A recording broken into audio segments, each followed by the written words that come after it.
श्री ज्ञानदेव तुकाराम पंढरीनाथ भगवान की, माऊली ज्ञानेश्वर महाराज की जय। जगद्गुरु तुकाराम सब संतन की जय। नमः श्री शंकरानंद गुरुपादांबुजन्मणे सविलास महामोह ग्राहकासैक कर्मणे पुंडलीकवरदा विठ्ठल श्री ज्ञानदेव तुकाराम पंढरीनाथ भगवान की जय। माऊली ज्ञानेश्वर महाराज जगद्गुरु तुकाराम महाराज की जय।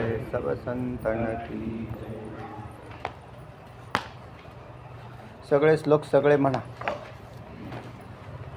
हरी जगत्कारणमज्ञानमेकमेव चिदन्वितम् एक एव मनस्साक्षी जानात्येवं जगत्त्रयम् विवेकयुक्तबुद्ध्याहं जानाम्यात्मानमात्मयम् तथापि बन्धमोक्षादि व्यवहार प्रतीयते विवर्तोऽपि प्रपञ्चो मे सत्यवत् सर्वदा इति संशयपाशेन बद्धोऽहं चिन्तिसंशयम् एवं शिष्यता गुरुराहोत्तरं सुखम् न ज्ञानं च न बुद्धिश्च न जगन्न च शाश्वता बन्धमोक्षादयः सर्वे सत्ये त्वयि भातीत्युक्ते सर्वं सद्रूपं ब्रह्म तद्भवे सर्पादौ रज्जुसत्येव ब्रह्म सत्यैव केवलं प्रपञ्चाधाररूपेण वर्तते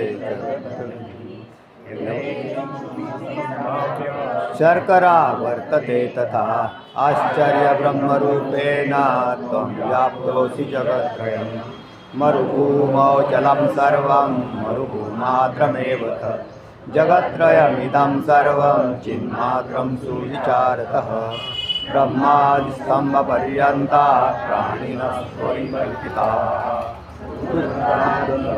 कान्ता विकाराः सागरे यथा तरङ्गत्वं ध्रुवं सिन्धुर्न वाञ्छति यथा तथा विषयानन्दवाञ्छाते ब्रह्मानन्दस्वरूपतः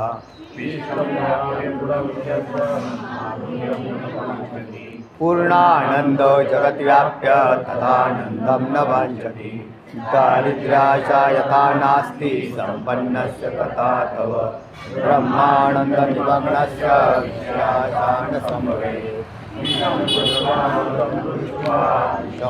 यति बुद्धिमान् आत्मानमपि दृष्ट्वा तं चरणात्मानमादरान् घटावभासको भानुर्घटनाशेन नश्यति देहावभासकस्साक्षी देहनाशेन नश्यति निराकारं जगत्सर्वं निर्मलं सच्चिदात्मकं द्वैताभावत् कथं कस्मात् द्वयं पूर्णस्य मे वद ब्रह्मादिकं जगत्सर्वं त्वयानन्देन कल्पितं त्वयैव जगत्त्वं कथं हीयसे वद। कालचा आपला विषय झालेला पिष्टम पासून झालता ना, दारिद्र्याचा यथा नास्ति संपन्नस्य तथा तव ब्रह्मानंदनिमग्नस्य विषयाशा न संभवेत। संपन्न माणसाला दरिद्री होण्याची इच्छा जशी संभवत नाही त्या पद्धतीने ब्रह्मानंदामध्ये निमग्न राहणाऱ्या पुरुषाला विषय इच्छा संभवत नाही। ज्याप्रमाणे मनुष्य विष आणि अमृत समोर ठेवल्यावर बुद्धिमान मनुष्य जसा विषयाचा त्याग करतो आणि अमृत सेवन करतो, त्या पद्धतीने आत्मतत्वाच्या दर्शनानंतर अतिशय आदराने अनात्म पदार्थाचा त्याग हा ज्ञानी पुरुष करत असतो। घटावभासको घटावभासक हा घटाला प्रकाशित भानू करतो म्हणजे सूर्य, पण घटाच्या नाशानंतर सूर्यावरती कोणताही परिणाम होत नाही किंवा त्याच्या नाशाने सूर्याचा नाश होत नाही। त्याप्रमाणे घटाला प्रकाशित करणारं साक्षी चैतन्य देह अगदी घटाप्रमाणे जड आहे, म्हणून देहाला प्रकाशित करणारं साक्षी चैतन्य हे देहरूपी घट म्हणजे अनात्म पदार्था नाशानंतरही त्याच्यावर काहीच परिणाम होत नाही। तर आत्मा जसाच्या तसाच असतो। निराकारं जगत सर्वं निर्मलं सच्चिदानंदगम. संपूर्ण जगत निराकार म्हणजे जगत सच्चिदानंदाचे गुणधर्म घेऊन येत आहे, म्हणून जगत प्रतीती तशी येते आपल्याला. वास्तविक सच्चिदानंद ब्रह्म आहे, पण जगत तुम्हाला तशा पद्धतीने भासायला लागतं आहे. सच्चिदानंदाचं स्वरूप जगतात येत असल्यामुळे इथे अन्योन्य अध्यास होतो आहे. म्हणजे सच्चित आनंद कोण आहे? ब्रह्म. आणि जगत सच्चिदानंद भासतं, म्हणून जगत सत्य भासतं. मूळ शंका आपली तशी आहे ना, की जगत आम्हाला सत्य का भासतं? तर जगत सत्य भासण्याचं कारण अन्योन्य अध्यास होतो आहे. अन्याचा अन्याच्या ठिकाणी म्हणजे सच्चिदानंदाचे गुणधर्म जगात, तिथं संसर्ग अध्यास मानलेला आहे त्यांनी. मग पूर्ण अशा त्या ब्रह्मस्वरूपाला द्वैताचा अभाव असल्यामुळे भय कोणापासून? द्वैताभावात कथम कस्मात पूर्ण स्वरूप असणाऱ्या परमात्म्याच्या ठिकाणी. असं जर मी पूर्ण स्वरूप आहे असं म्हटल्यावर द्वैत येणार नाही, पण भेदामध्ये राहील त्यावेळेला भयाचा भय भासतं. ब्रह्मादिकं जगत सर्वं त्वयानंदे प्रकल्पितम. ब्रह्मादी सर्व जग हे ब्रह्मादी सर्व देव म्हणजे ब्रह्मादी ब्रह्मदेव ब्रह्मा विष्णू महेश आदी करून हे सगळे तुझ्या कल्पनेने जिवंत आहेत म्हटलं तरी चालेल. जगतही आपल्याच कल्पनेने भासतं. ब्रह्मादी देव जगत सर्व पदार्थ आपल्या कल्पनेने भासतात, पण ती कल्पना मूळ स्वरूपाच्या ठिकाणी होते. म्हणजेच स्वरूप हे अधिष्ठान आहे आणि कल्पना ही अध्यस्त आहे. त्या अर्थात मग ही कल्पना कुठे लय पावते? तर स्वरूपाच्या ठिकाणी लय पावते. म्हणून स्वरूप कुठे लय पावतं? तर स्वरूप कुठेच लय नाही पावत. स्वरूप नित्य तसंच राहतं, त्यालाच ब्रह्म असं म्हणतात. हरी नहि प्रपंचो नहि भूतजातं.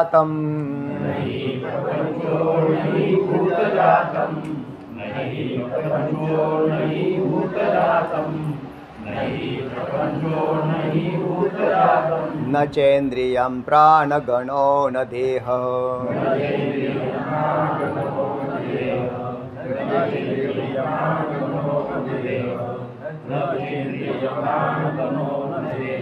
नहि प्रपंचो नहि भूतजातं न चेन्द्रियं प्राणगणो न देहः.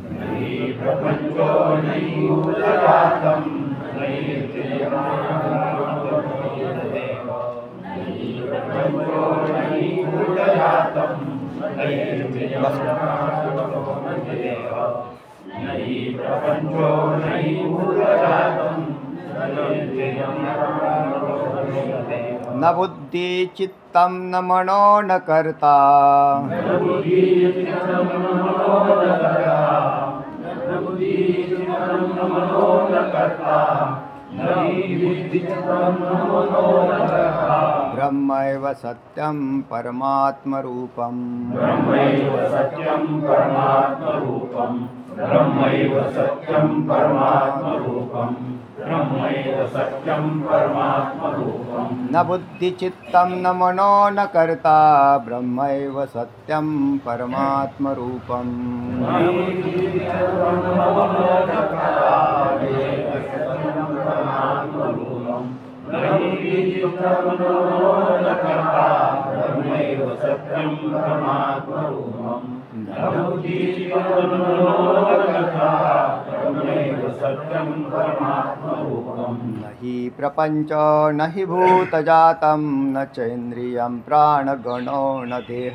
ब्रह्मैव सत्यं परमात्मरूपम्.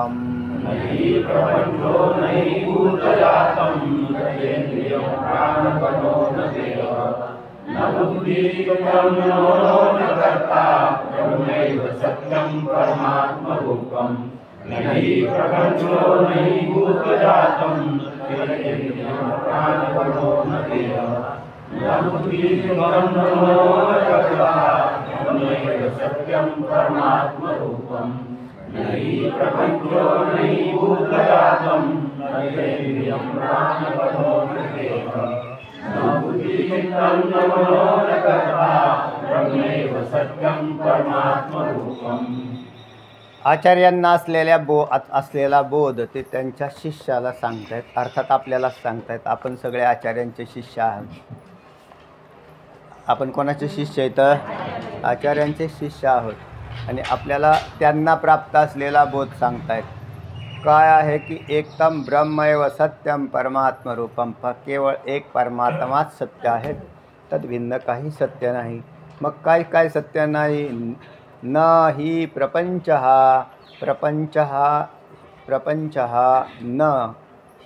न ही भूतजातं, प्राणीमात्रसुद्धा नाही. न च इंद्रियम, इंद्रिय सत्य नाही.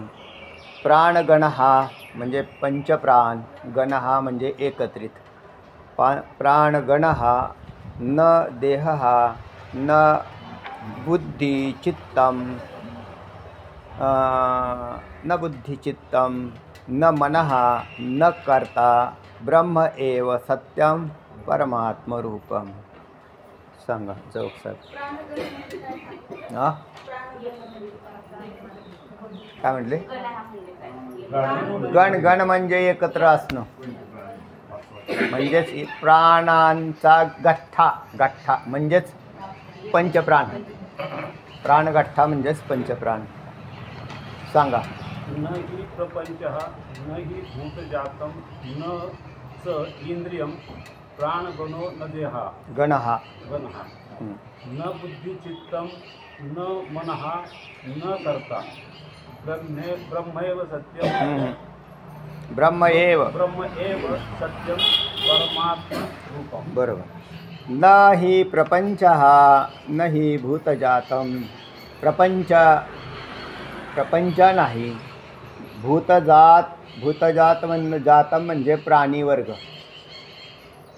प्राण्यांचे वर्ग म्हणजे प्राण्यांच्या जाती.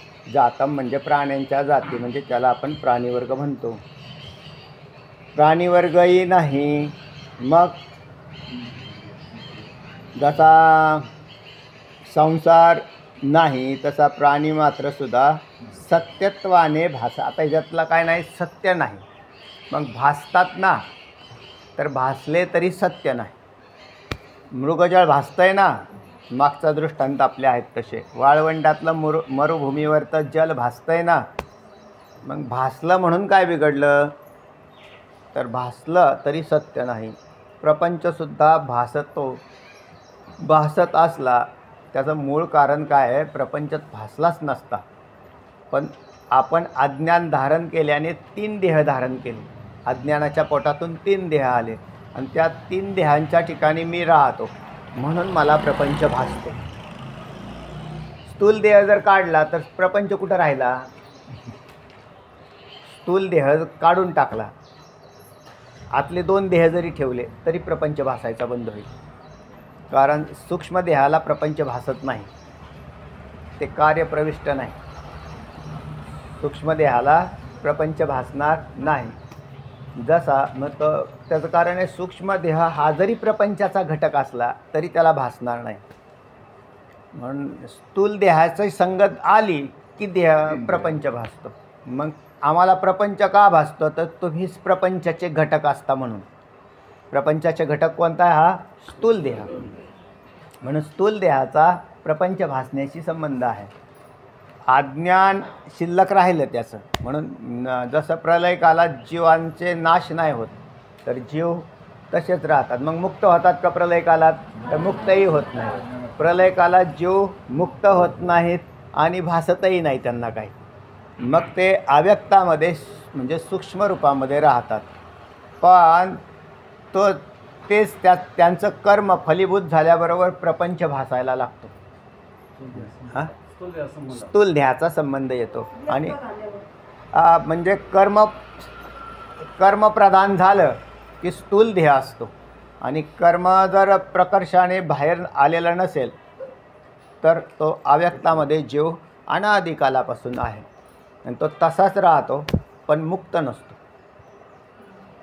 म्हणजे तो तसाच राहतो. आणि मग ज्या वेळेला त्याचं कर्म फलीभूत होतं फल द्यायला, त्यावेळेला त्याला स्थूल देह मिळतो. आणि मग कोणतं कर्म फलीभूत झालं तर जसे भोग असतील तसंच शरीर मिळेल. असं नाही की हे शरीर मिळेल, हे नाही. जसे भोग असतील, जर तुम्हाला घाणीतले भोग सन्मुख आलेले असतील तर घाण खाण्याचे, तर शरीरसुद्धा तशीच मिळतील. म्हणून ते त्या शरीराला अनुसरून ते भोग समोर येतात. पण शरीर हा प्रपंचाचा घटक आहे म्हणून जगत दिसतं. जर स्थूल देह नसता तर आम्हाला जगत कसं दिसलं असतं? पण स्थूल इंद्रिय नसते, इंद्रिय असतात. इंद्रिय नसतात म्हणजे कोणती नसतात? गोलक नाही, गोलक नाही. पण इंद्रिय नाही असं नाही, इंद्रिय सूक्ष्म देहाच्या अंतर्गत येतात. आहे ना? सूक्ष्म देह माहिती ना सर, तुम्हाला सांगितलं होतं मी मागून, विसरून गेले. सूक्ष्म देह का किती तत्वांचा आहे सांगा? सांगा राऊत साहेब, सांगा. पंचप्राण. हां, लक्षात ठेवा आणि पाठ करा संध्याकाळी. मी उद्या परत विचारली. हां, पंचप्राण, पंचकर्मेंद्रिय, पंचज्ञानेंद्रिय, बरोबर आहे ना? मनबुद्धी चित्त. हां, म्हणजे मनबुद्धी चित्त अहंकार याला अंतःकरण चतुष्टय म्हणतात. मग त्याच्यातला एक धरला की 16, 2 धरले की 17, 3 धरले तर 18, 4 धरले तर 19. त्यात काय विशेष अवघड आहे? काय धरायचे तेवढे धरा. हां, मग एक अंतःकरण धरलं की 16 तत्वाचा देह झाला. आणि तो सूक्ष्म देह. आणि हा स्थूल देह किती तत्वाचा? गाडगेत आहे, स्थूल देह किती तत्वाचा आहे? स्थूल देह किती तत्वाचा आहे? 16 तत्वाचा धरायचा. स्थूल देह किती तत्वाचा आहे? अहो 5 तत्वाचा म्हणा ना. तुम्ही तत्व टाकल्यावर तुम्ही गडबडले. भूत म्हणले असते की लगेच म्हणलं. पंचभूतांचा देह हा पृथ्वी, आप, तेज, वायू, आकाश. हे बेसिक आहे ना. हे बेसिक जर तुम्हाला पक्का आहे ना तर पुढचं सगळं एकदम ओके. पण बेसिकच नसेल तर मग काय करता येईल? म्हणून हा स्थूल देह पृथ्वी, आप, तेज, वायू, आकाश 5 बनला. म्हणून स्थूल देह याचा झाला. सूक्ष्म देह 16 तत्वांचा बनला. पंचप्राण, पंचज्ञानेंद्रिय, पंचकर्मेंद्रिय आणि अंतःकरण झाले का त्याचा? आणि हे दोन्ही देह ज्याच्यापासून बनले ते अज्ञान आहे आणि त्याला कारण देह असं म्हणतात. आणि मग तो कारण देहाचं कार्य स्थूल देह आणि सूक्ष्म देह आहे. बरोबर आहे? कारणातून हे 2 बाहेर आले. आता कारण आहे, बरोबर आहे, म्हणजे कारण आहे तर त्याचं जीवदशा नाश पावलेली नाही. म्हणून कारण गेल्याशिवाय जीवदशेचा अभाव होत नाही. मग ते कारण म्हणजेच अज्ञान. आणि त्या अज्ञानाचा ब्रह्मज्ञानाने नाश होतो. ते ब्रह्मज्ञान उदय झाल्यावर सूक्ष्मदेह बाधित होतो, नाश नाही पावत, कारण ते कार्य आहे. आणि मग अभाव कोणाचा होतो? बुडखा तुटला, झाड हिरवंच राहिलं. कसं काय नाही राहिलं? राहतं ना. तुम्ही कापा झाड हे आणि पहा तुम्ही. अहो तुमचा दृष्टांत समजून घ्या. हे लिंबाचं झाड आहे, आपण आत्ता कापलं आणि असं ठेवलं, तुम्हाला ते हिरवं दिसणार आहे का नाही? तर ते हिरवं दिसणार आहे, पण ते हळूहळू वाळणार आहे. तर कधी वाळेल आणि कधी नाश पावेल? तर त्याचं आयुष्य संपलं म्हणजे प्रारब्ध संपलं की त्याचा नाश होतो. तसे ब्रह्मज्ञान या शरीरात उत्पन्न झाल्यावर तो मनुष्य मरत नाही, तर त्या शरीराचं कारणीभूत आयुष्य नाश पावल्यानंतर पुन्हा जन्म घेत नाही. असं दृष्टांत केला मी तयार कर. म्हणून झाड उपटल्यावर ते लगेच हिरवंच राहतं ते. म्हणून उपटल्यानंतर पण त्याची मुळं मोकळी झाली तर ते पुढे टिकणार नाही. तसं कारण अज्ञानाचा नाश झाला तरी प्रारब्धवशात इंद्रिय आणि स्थूल देह तसाच राहतो, म्हणजे नुकत्याच कापलेल्या झाडासारखा. आणि मग ते पण त्या झाडाची प्रक्रिया सुरू झाली. कोणती? वाळण्याची प्रक्रिया. आणि मग त्याचा पूर्ण नाश. इतरही शरीरांचं तशीच अवस्था आहे.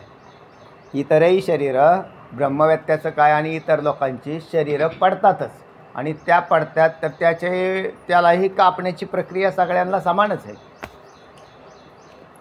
फक्त ते पुन्हा दुसऱ्या शरीरात जातात आणि ब्रह्मवेत्ता पुन्हा दुसऱ्या शरीरात जात नाही. असं झालं.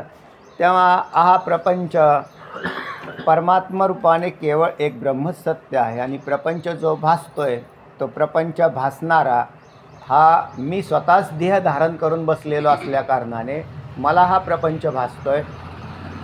माझ्या आत्मस्वरूपाच्या ठिकाणी प्रपंच आणि देहाचा अत्यंत अभाव आहे. देहही नाही आणि प्रपंचही नाही. आणि मग प्रपंच नसेल तर प्रपंचाचे घटक भूतजातम म्हणजे प्राणीवर्ग, सृष्टी ही सुद्धा नाही, किंवा जड चेतन गटही नाही, किंवा न इंद्रियम च इंद्रियम, त्याचप्रमाणे इंद्रियसुद्धा नाही. आत्मस्वरूपाला आत्म्याला इंद्रिय नाहीत. मग इंद्रिय देहाचा संबंधाने इंद्रियांची उत्पत्ती आहे. म्हणजे अज्ञानाचा जो विक्षेपरूपी कार्य आहे त्याच्यातून इंद्रियांच्या उत्पत्त्या होतात. अज्ञान जर आलं तरच इंद्रिय आली, अन्यथा इंद्रिय नाही. मग इंद्रिय सूक्ष्म देहाचे घटक तुम्हाला आधीच सांगितलं.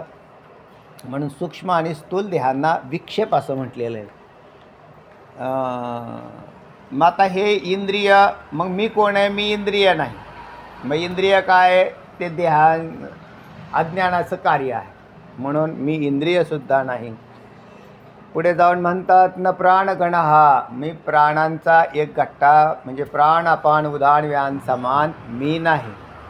एकंदरीत इंद्रिय नाही म्हणण्यात, ज्ञानेंद्रिय नाही, इंद्रिय नाही म्हणण्यात, कर्मेंद्रिय नाही, पंचप्राण मी नाही, म्हणजे सूक्ष्मदेह मी नाही. न देह हा म्हणजे तो सूक्ष्मदेह मी नाही. बरोबर आहे. पहिल्यांदा म्हटलं प्रपंच नाही म्हणून भूत जात नाही, म्हणून स्थूल देहही नाहीत. आणि न च इंद्रियम म्हणजे इंद्रिय नाहीत म्हणजे कर्मेंद्रिये आणि ज्ञानेंद्रिये दोन्ही बी धरायचे. आणि न प्राणगण हा म्हणजे प्राणगणही नाही. पुढे जाऊन म्हणतात त्याच्यातला एक घटक राहिला, कोणते? अंतःकरण. म्हणून न बुद्धी चित्तम न मनो न करता.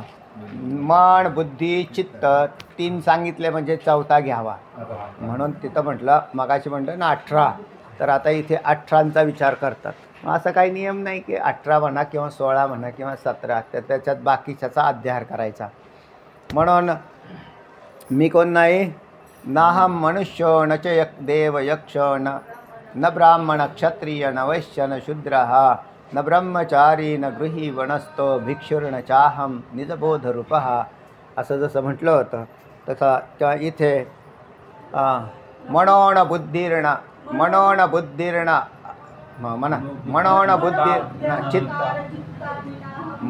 बुद्धिर्चित्तानि नाहम न च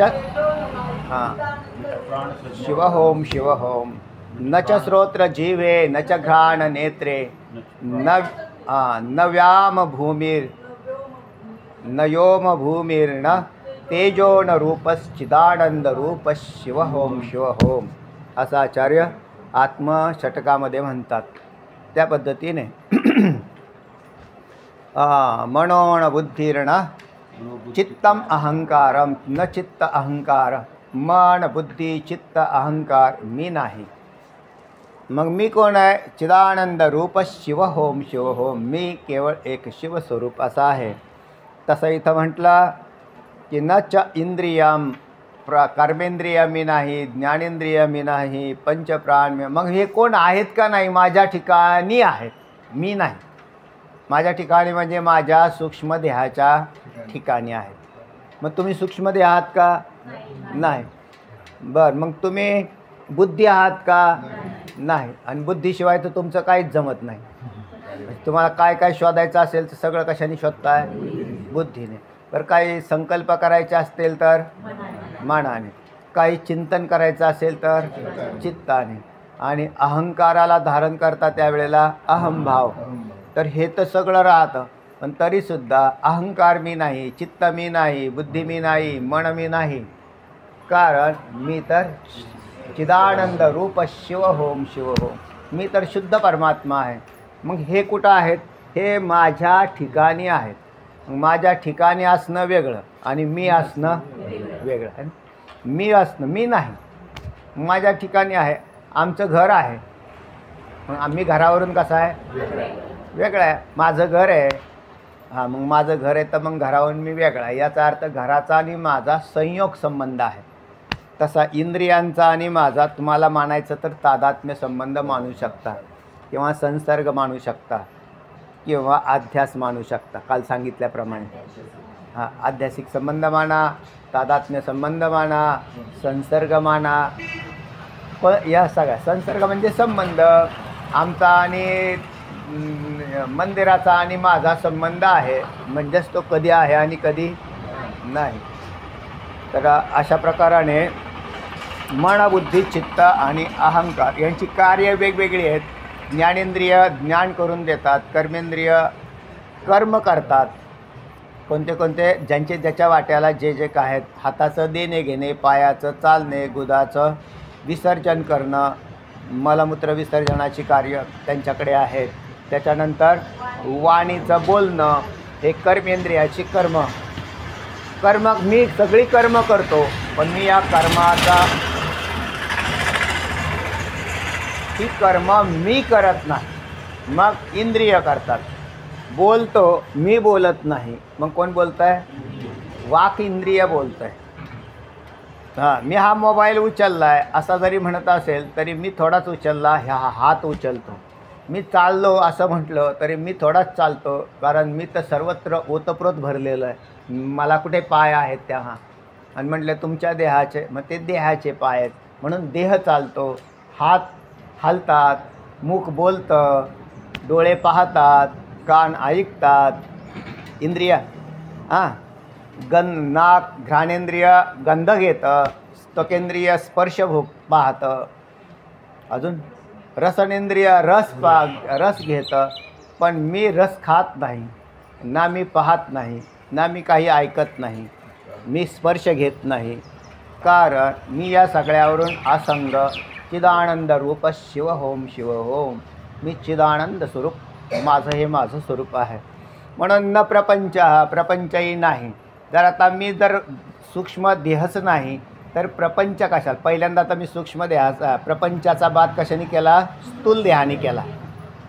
न प्रपंचो न भूतजातम, याला तर आम्हाला भूतजात भासते, म्हणजे इतर प्राणीवर्ग वनस्पती भासतात, बरोबर आहे.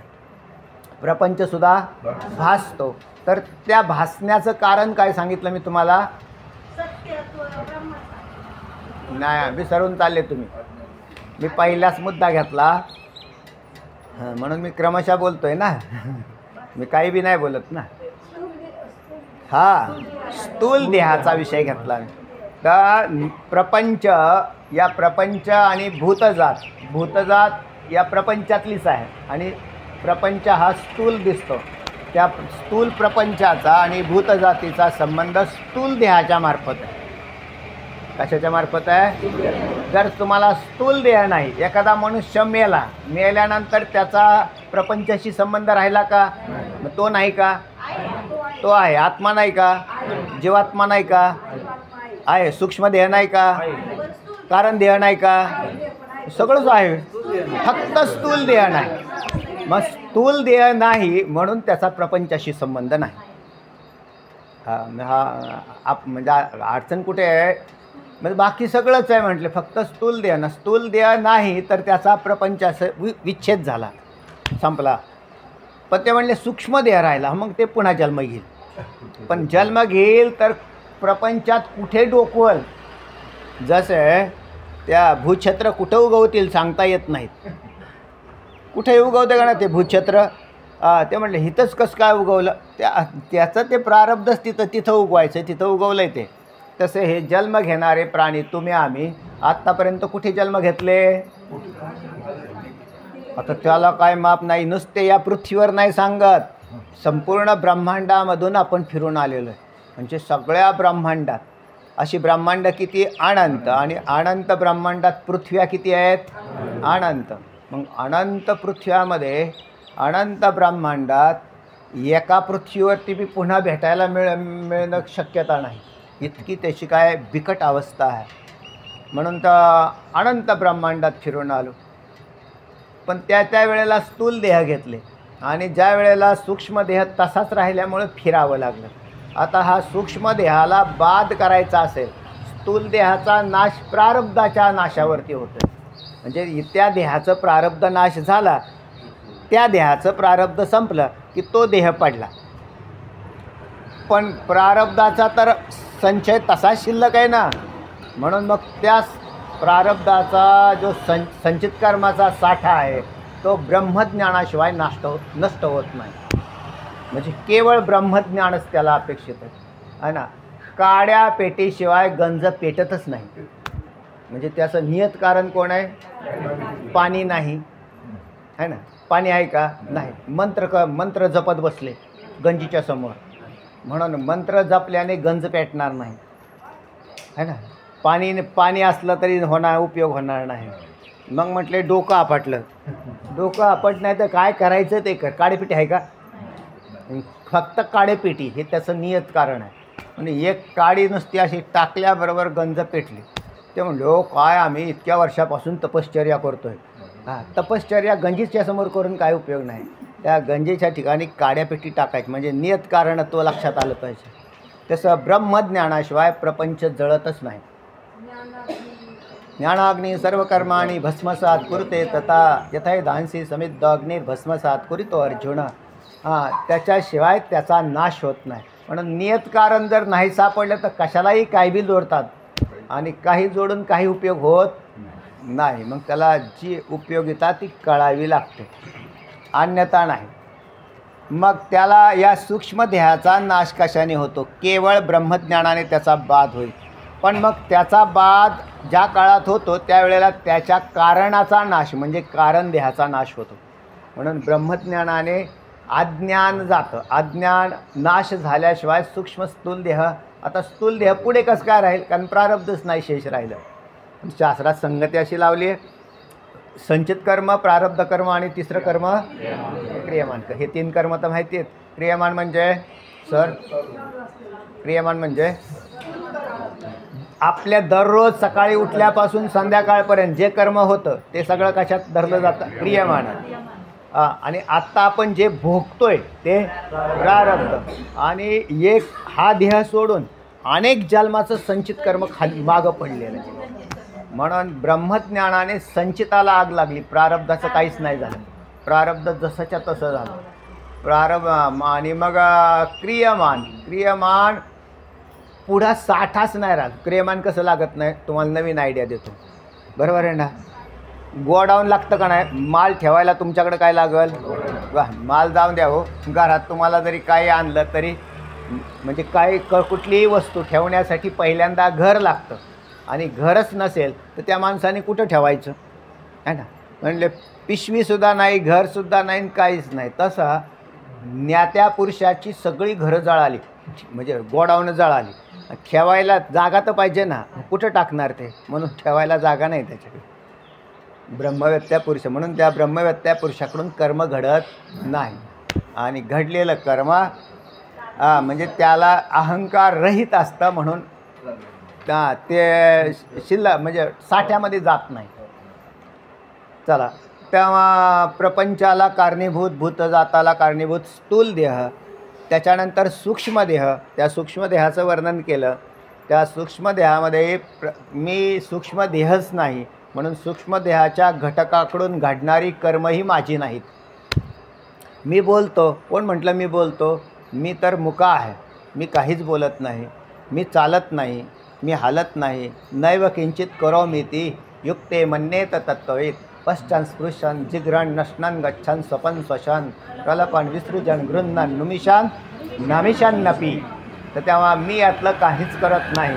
मग कोण करतं? देह करतो, सूक्ष्म देह करतो, स्थूल देह करतो, आणि तो देह मी नाही.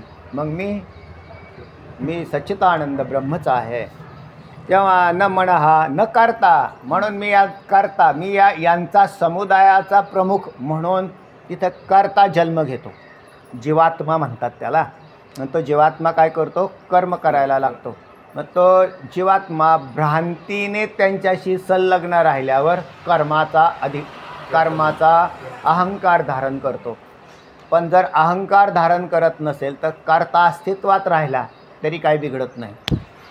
कारण जर अहंकार रहित असा कर्ता अस्तित्वात, अहंकार कसा गेला? कारण मी जर नाही तर माझा अहंकार कसा? दुसऱ्याचा भांडं तुमच्या घरात आणलं तुम्ही, आहे ना, त्यांनी चला म्हटल्या बा दूध घालून महाराजांना तांब्या दिला, तांब्या आणून दिला तर तांब्या कोणाचा आहे? दुसऱ्याचा आहे, बरोबर आहे. तर त्याचा अहंकार धारण करत नाही. तरी जो या देहावरी उदास ऐसिया परी उखिता जैसा बिढारी बैसला आहे. माऊली ज्ञानोबराय म्हणतात, तरी जो या देहावरी उदास ऐसिया परी. त्या आता उदास कसा झाला? कारण मी नाही ना, आपला नाही ना. मग आपला नाही तर मग उदास. कारण जो पदार्थ आपला नसतो त्याच्यावर आपण कसे असतो? उदास. म्हणजे आहे, राहिले तर आहे ना का? काल यांचं जातं द्यायचं राहिलं होतं ना अजून. त्याचा तर 1.25 महिना पूर्णच व्हायना. तर ते म्हणले ते उदास. कारण आपला काही संबंध नाही त्याच्याशी. तिथे तर जायचे म्हणून मग त्याच्याविषयी आपलं काही हे राहत नाही, असा उदास. तसा देह हा आणिला उसिना दिली तिलांजली कुलनाम रूपासी. मगर ताई नाही आलेलं दिसत. जायचं होतं. दिली तिलांजली कुलनाम रूपासी शरीर ज्याचे त्याशी समर्पिले. तुकोबराय म्हणतात तसं. तेव्हा ज्याचे त्याशी समर्पिले, ज्याचं होतं त्याला गेलं, आपलं कुठं काय राहिलं? मग तुमचं तुम्ही सूक्ष्म देह तरी आपला म्हणून जपू राहिलेत ना. त्याला जपलंय म्हणून जन्म चालू आहेत. मग त्यालाही जपू नका. जसा देहाचा भाव संपला ना, आपलं कुठं काय राहिलं? काय लोक पिसळल्यावर म्हणतात तसे, वैतागल्यावर का आपल्याला काय तेव्हा जगायची आता इच्छाच नाही. कारण त्याला भेटायचं रसद कमी झाली. रसद कमी झाल्यावर लोक वैतागतात. रसद वाढले की ते म्हणतात अजून ना 10-1 वर्ष कसावी काढील. म्हणजे लगेच पुढचा विचार करायला लागते. आणि रसद संपत आली की ते म्हणजे काय जगण्यात मजा आहे हो. तसा आहे. पण ज्याला हे पूर्ण ज्ञान झालं, आकलन, आणि सोपं आहे, ते फार अवघड काहीच नाही आहे. याच्यामध्ये मुख्य गोष्ट काय आहे? तुम्हाला देहाचे स्पष्टीकरण कळाले पाहिजे. हे 3 देह मी कसा बनलेलो आहे? यापैकी 3 देह मी कसा नाही ना. मी मनही नाही आणि बुद्धीही नाही. ज्या मनाने मी संकल्प करतो ते मन मी नाही. तर मी सच्चिदानंद हे माझं खरं स्वरूप आहे. म्हणून मी करताही नाही. मी काय नाही? करता नाही. मी काही करतच नाही तर करता कोण? कारण ब्रह्म काही, आत्मा काही करत नाही. मग करतंय कोण? देह करतात. आणि देह मी नाही. झालं. मग कोण आहे? की ब्रह्म एव सत्यम परमात्मरूप स्वरूपम. परमात्मरूप असणारं, परमात्मस्वरूप असणारं ब्रह्म तेवढंच सत्य आहे. बाकी काहीच सत्य नाही. याच्यावर विश्वास ठेवा. म्हणजे आचार्याच्या वचनावर विश्वास ठेवा. चला सांगा, वाचा.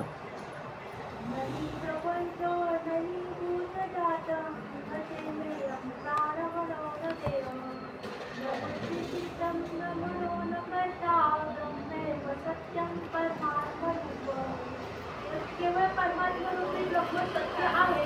हा संसार म्हणजे जग किंवा हे प्राणी मात्र सत्य नव्हे. तसे इंद्रिये, प्राणादी 5 वायू हा देहही सत्य नव्हे. बुद्धी, चित्त, मन आणि कर्ताही सत्य नव्हे. ब्रह्माशिवाय इतर सर्व गोष्टी या सत्य म्हणून अस्तित्वातच नाही. बरोबर.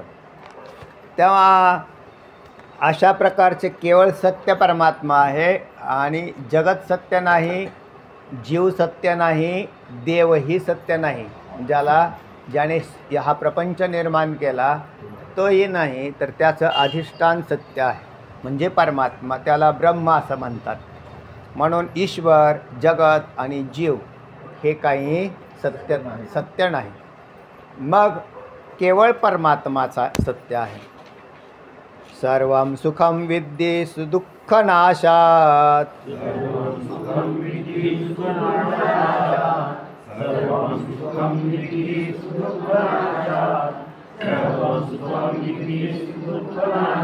सर्वञ्च सद्रूपमसत्यनाशात्.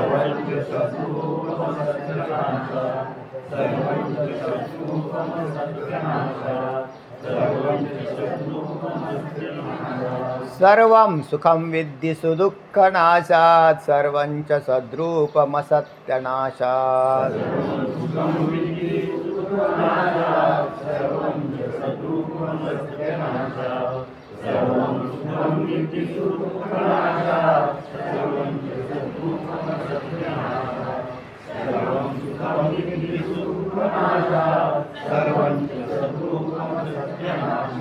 चिद्रूपमेवं प्रतिभानयुक्तं.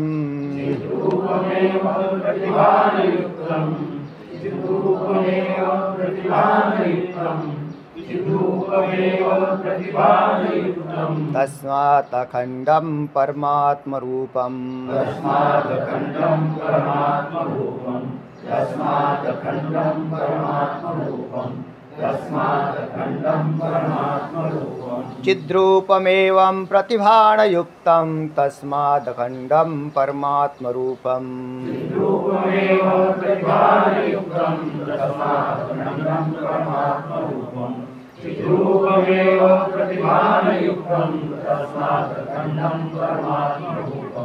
चिद्रूपमेवं प्रतिभानयुक्तं.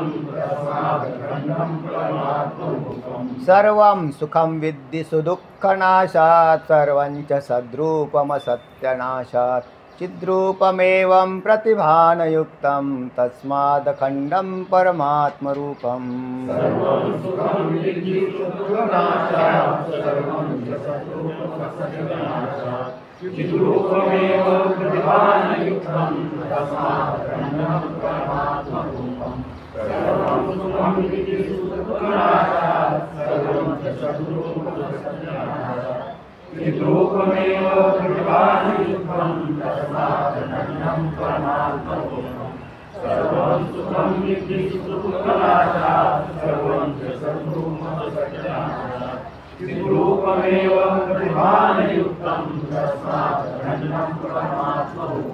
सर्वं सुखं विद्धि सुदुःखनाशात्.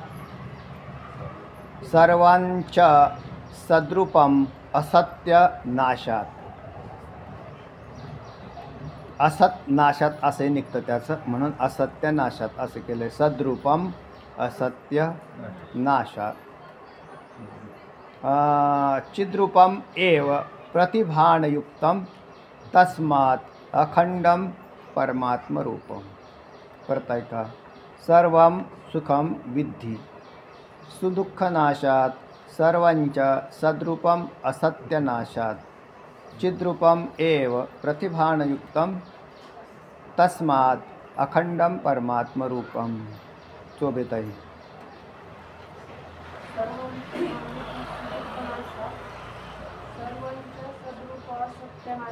सद्रूपम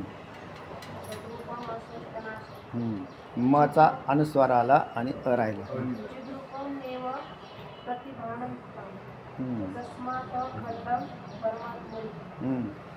तर सर्वं सुखम विद्धि, सगळं सुखस्वरूप आहे असं जाण. सर्व सुदुःख नाशात. सर्वंच दुःखाचा सुदुःख नाशात. दुःखाचा पूर्ण नाश म्हणजेच त्याचा अभाव असल्या कारणाने सर्व सुखस्वरूपच आहे असं जाण. अर्थात काय जाण तर विद्धी म्हणजे जाणणं. काय जाणणं तर आत्मा हा सुखस्वरूप आहे. बरोबर आहे. मग दुःख कुठे आहे तर दुःखाचा अत्यंत अभावच आहे. दुःखाचा अभाव आहे. दुःखाच्या अभावात सर्व सुखस्वरूपच आहे असं जाण. किंवा सद्रूपम असत्यनाशात. असत नावाचा पदार्थच नाही तर सगळा काही सत्स्वरूपच आहे असं जाण. असत नाही, असत काहीच नाही आणि दुःख काहीच नाही. मग सगळं सुखच आहे आणि सगळं सतच आहे. वरच्या ओळीमध्ये वरच्या अर्ध्या श्लोकात म्हटलं सगळं सत आहे आणि सर्व सुखस्वरूप आहे. आम्हाला दुःख भासतं आहे, मग तुम्हाला दुःख भासतं तर तुम्ही दुःखरूप पदार्थाच्या संगतीत आहात. हां, सुदुःख म्हणजे सुख आणि दुःख दोन्ही बी आले त्याच्यात, कारण ते त्याचे सख्य भाऊ बहीण आहेत दोघं बी. सुदुःख त्याच्यावरून सुख आणि दुःख, पण ते बहुतेक त्याच्यामध्ये तिशा प्रश्न हे केलं आहे का त्यांनी, असे रेष ओढून कॅन्सल केलं आहे का समोर, तर ते वाचताना अडचण तयार होते त्यांना. म्हणून सुखदुःख असं असलं पाहिजे म्हणून त्यांनी ते थोडंसं त्याच्यामध्ये हे केलं आहे. पण तसं काय अडचण येत नाही. सुदुःख म्हणजेच सुखदुःख असं शब्दप्रयोग होतात. फक्त त्याच्यात आपल्याकडे का लिहिताना काय करतात, म्हणजे सुख आणि दुःख त्यात सुदु आणि दोन्हीला ख कॉमन आहे. सुख आणि दुःख त्याच्यात ख कॉमन आहे म्हणून सुदुःख असं केलेलं आहे त्यांनी. आणि ते का केलेलं असेल तर त्याच्यात ते बसत नाही, म्हणजे 11 अक्षरं बनतात. इथं मला हे 12 बनतात म्हणून 11 पाहिजे होती. मग छंदामध्ये आणण्याच्या दृष्टीने बी केलेला असेल, पण आपल्याला अर्थ लावायला काय अडचण नाही. आणि जसा मूळचा श्लोक आहे तसाच ठेवला, आपण काय त्यात खाडाखोड केली नाही. तेव्हा सर्वं सुखम विद्धी सुदुःख नाशात, म्हणजे सुख आणि दुःख जे भौतिक उत्पन्न होतं त्याचा अभाव आहे असं म्हणायचं आहे. त्याचा काय आहे, अभाव आहे. मग कशा आहे, जे स्वरूपाचं सुख आहे त्याचा अभाव कधीच नसतो, म्हणजे ज्याला स्वरूपानंद असं म्हटलेलं आहे. सर्वं सुखम विद्धी, याच्यात सुख या पदाचा पहिला अर्थ काय आहे, स्वरूपाचं सुख.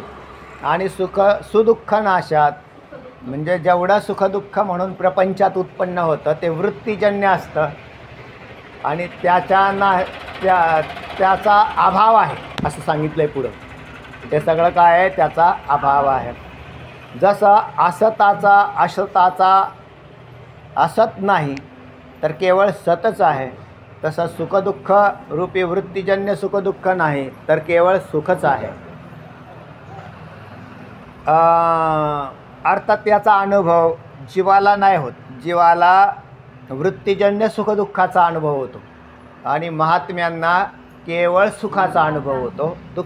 दुःखापासून भिन्न आहे राहतात. स्वरूपाच्या ठिकाणी दुःखाचा अत्यंत अभाव आहे, स्वरूपाच्या ठिकाणी केवळ सुखच आहे. आणि प्रपंचात सुखदुःख भासतं आहे ते वृत्तीजन्य आहे.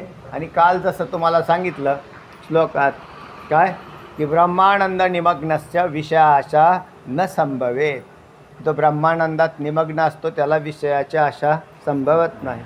अगदी तसं पुढे जाऊन म्हणतात चिद्रूपम एव प्रतिभानयुक्तम, ज्ञानस्वरूप प्रतिभानयुक्त ज्ञानस्वरूप असल्याने कोण चिद्रूपम, त्याचे चैतन्य ज्ञानस्वरूप असल्याने अखंड, तस्मात अखंडम परमात्म रूपम, अर्थात खंडरहित अविनाशी असं परमतत्वच आहे. हे तू लक्षात घे.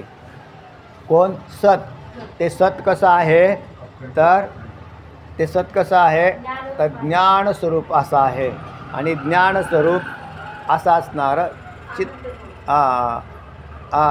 त्याची प्रतीती कशी येते म्हणताल तर अखंड अशा प्रकारची, ज्ञानस्वरूप अशा प्रकारची प्रतीती येते.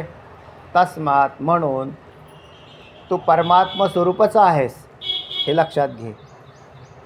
म्हणजे तू परमात्म स्वरूप आहेस, तू परमात्म्याहून भिन्न नाही म्हणून तू असतही नाहीस आणि दुःखरूपही नाही. मग तू सुखस्वरूप आहेस आणि सत्स्वरूप आहेस, चिद्रूप आहेस, अखंड आहेस, अविनाशी आहेस असा अर्थ केला. चला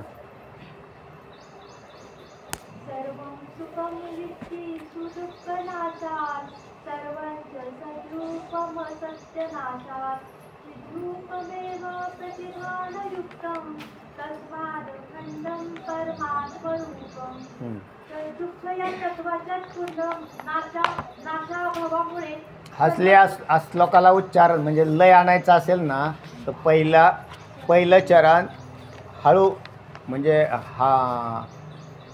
हळू आवाजातलं त्याचा व्हॉल्यूम कमी आणि नंतर त्याचा डबल करायचा, म्हणजे मग त्याला लयबद्धता तयार होते. म्हणजे सर्वं सुखम, आता इथं सर्वं सुखम, तर इथं मी स्वर खाली घेतलेला आहे. सर्वं सुखम विद्धि सुख दुःख नाशात, सर्वंच सद्रूपम सत्यनाशात. आता इथं डबल केला.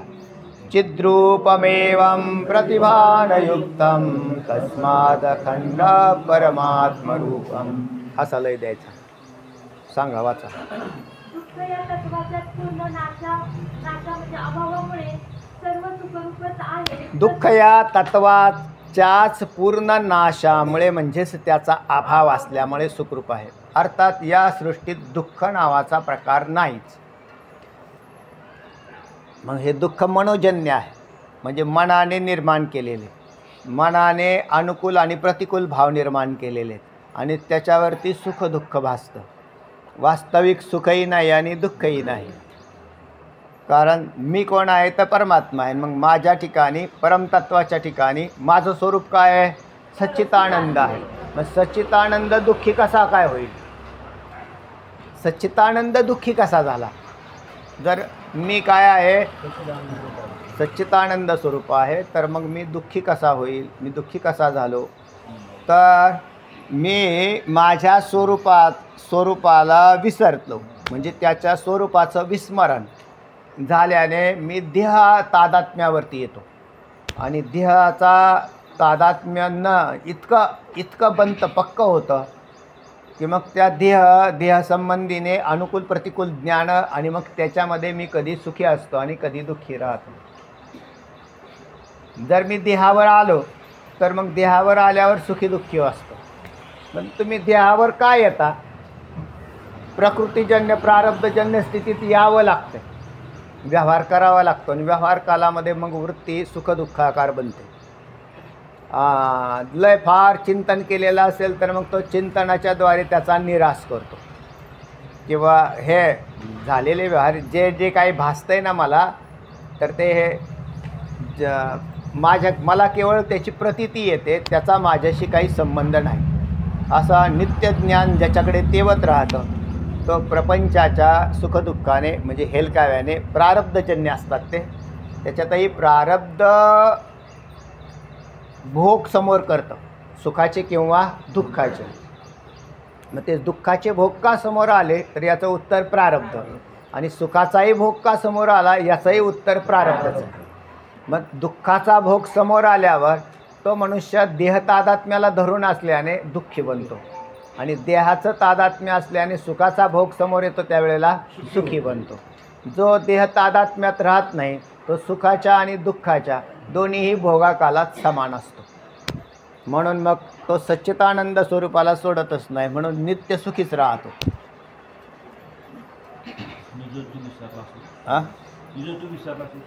हा, मग तो स्वरूपाला जो विसरली तया थोर झाली हानी, पचतील खाणी 84च्या असं म्हटलं. तेव्हा स्वरूपाचं विस्मरण झाल्यावरती तिथं होतं. पण मग हा जीव अज्ञानी असल्या कारणाने देहाच्या तादात्म्यात राहतोच. मग तत्त्वज्ञानाने ब्रह्मज्ञानाने काय जातं? तादात्म्याचा नाश होतो. तादात्म्याचा नाश झाला आणि तादात्म्याचा नाश झाल्यावर मग तो देहात राहिला पण तादात्म्य नाही धरलं. म्हणून मग त्यांना समजा करोडो रुपये मिळाले, अब्जावधी रुपये मिळाले तरी मिथ्या आहेत याचं ज्ञान कायम लक्षात ज्याच्या आहे ते तत्त्ववेत्ते. आणि करोडो रुपये मिळाल्यावर हुरळून गेला तो जीव आहे, कारण तो देहाच्या तादात्म्यामध्ये राहतो.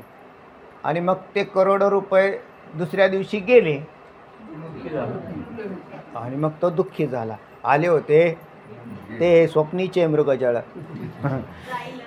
जाईल राया, त्याचा मग तो दुःखी होतो. म्हणून खरी गोष्ट अशी की मी देह नाहीच आहे हे तुम्हाला आधी कबूल करावं लागेल.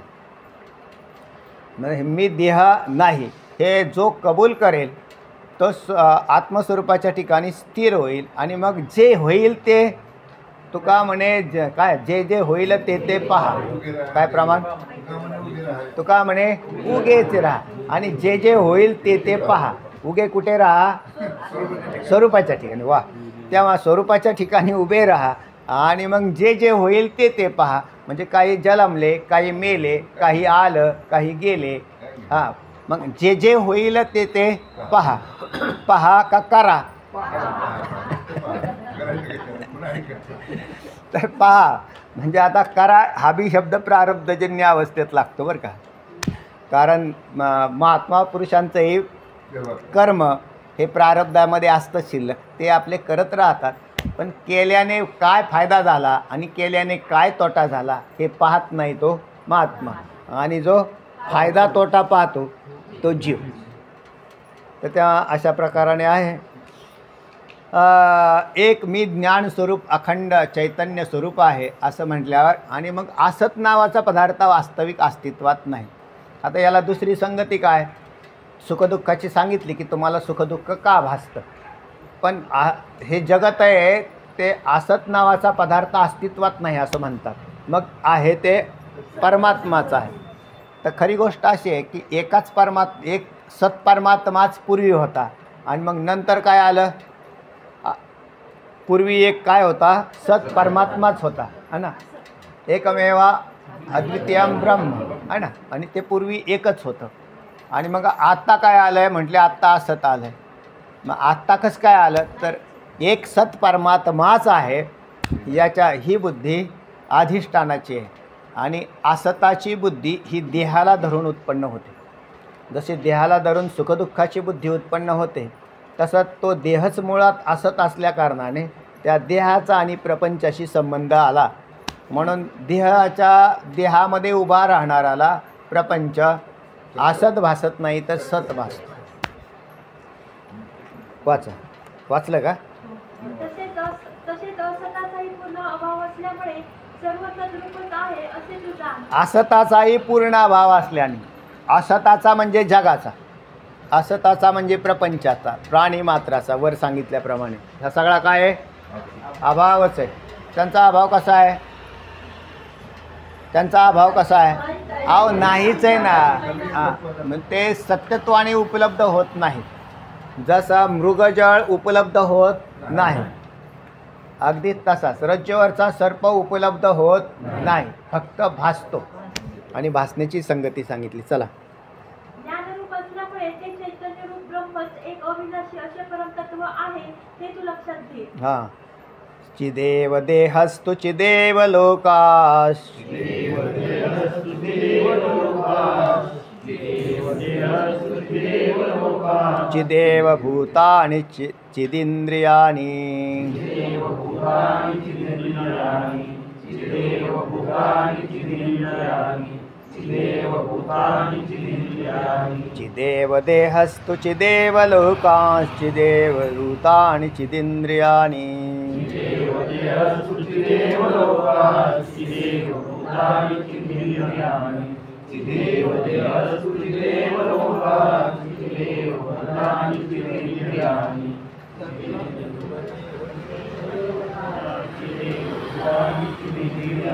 कर्ता चिदंतःकरणं चिदेव,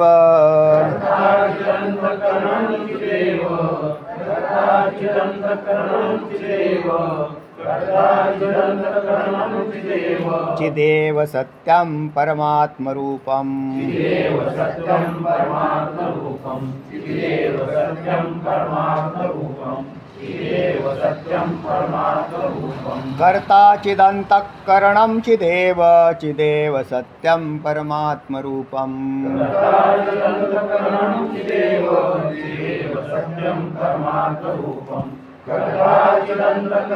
कर्ता चिदंतःकरणं चिदेव,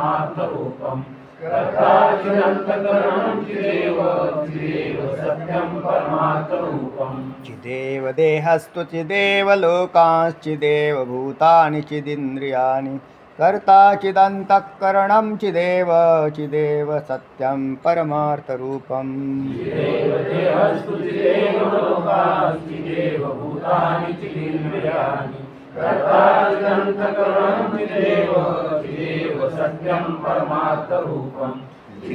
देहस्तु चिदेव लोकाश्चिदेव भूतानि चिदिंद्रियाणि.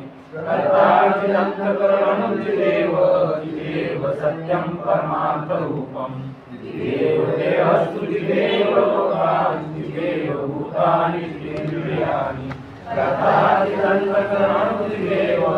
देव सत्यं परमार्थरूपं चित चित एव देहः तो चित एव लोकः लोकाः चित एव भूतानि चित इंद्रियाणि कर्ता चित अंतःकरणं चित एव सत्यं परमार्थरूपम. सांगा आता शिंदेताई. थांबा थांबा आवाज येऊ द्या.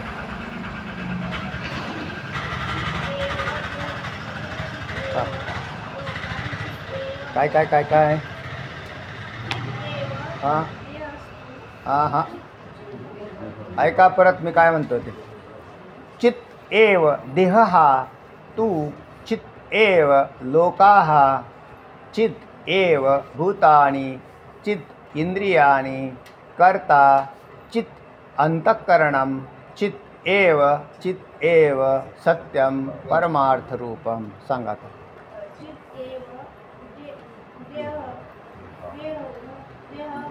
हां हां लोकाः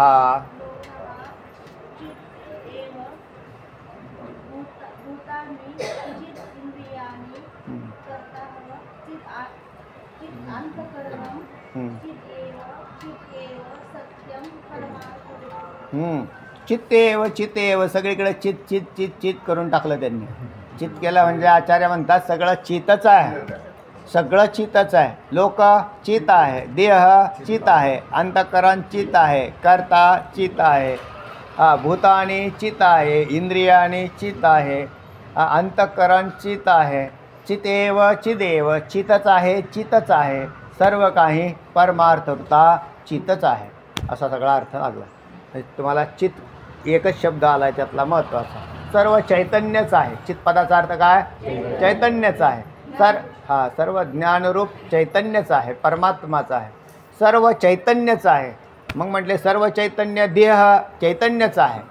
आपण ते जळतोय ना, जळतोय ना, त्या देहाच्या चैतन्याचा विषय चालला आहे आमचा. ते देह जो आहे ना तो चैतन्य आहे. तर मग असा ना मूळ स्वरूप जे आहे ना त्याच्यामध्ये उत्पत्ती आणि नाश नाही, आणि उत्पत्ती नाशवान हे चैतन्याच्या आधाराशिवाय होत नाहीत. म्हणून देहसुद्धा चैतन्यच आहे. देहात मुख्य चैतन्य आहे म्हणून देह झाला, म्हणून देह थांबला आणि देह नाशात गेला.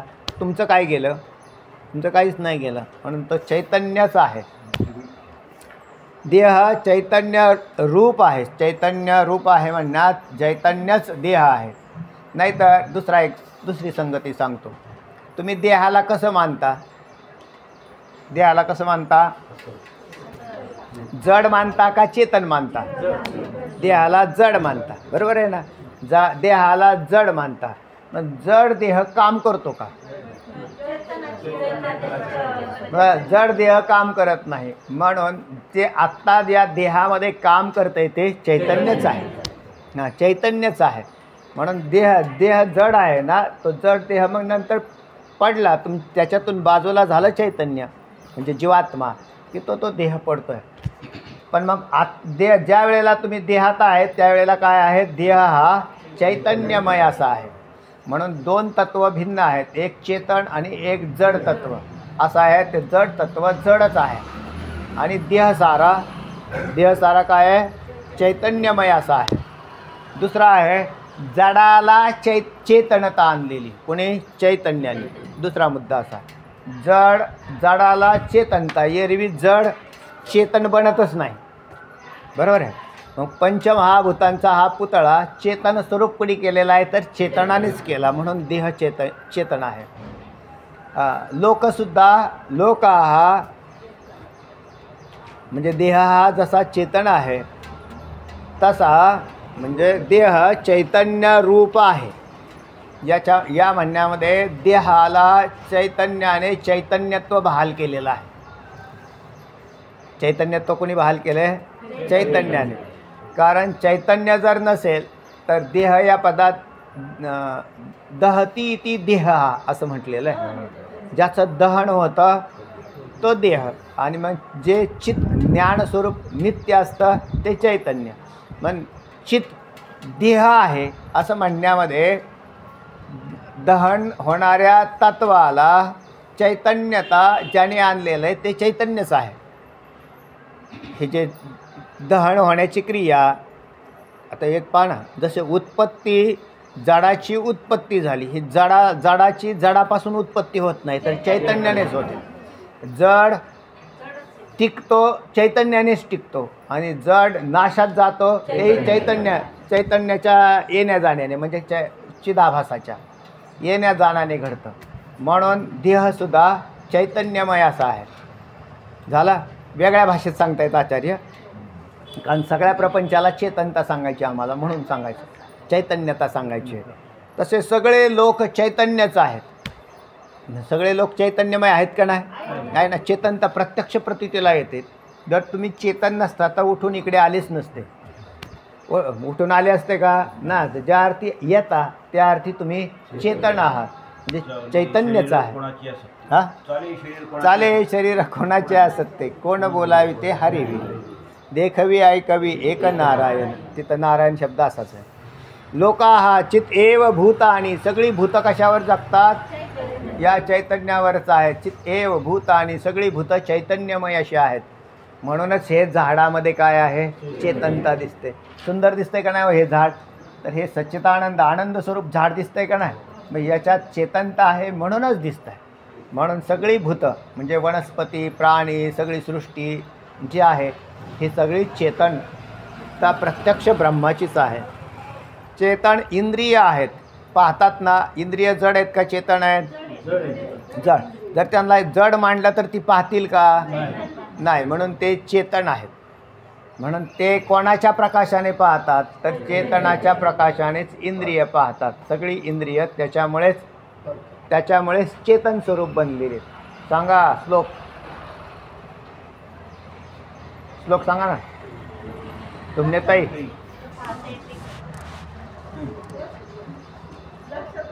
लक्षात नाही.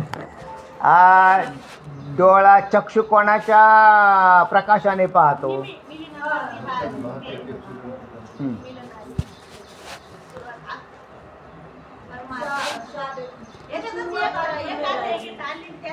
हा, एक याच्यात आहे एक श्लोक. हा, एक श्लोकी आहे, सांगतो तुम्हाला. हा, किम 97 पानावर आहे ना. मला उच्चारा. हनी मेरात. हा, मग त्याला असा छंदात म्हणायचं. हरी किम ज्योतिस्तव भानुमान हनी मे रात्रौ प्रदीपादिकं स्यादेवं रविदीपदर्शनविदो किं ज्योतिराख्याहि मे चक्षुस्तस्य निमीलनादिसमये किं धीर्धियो दर्शने किं तत्राहमतो भवान् परमकं ज्योतिस्तदोऽस्मि प्रभो. असं उच्चारलं चांगलं वाटतंय ना.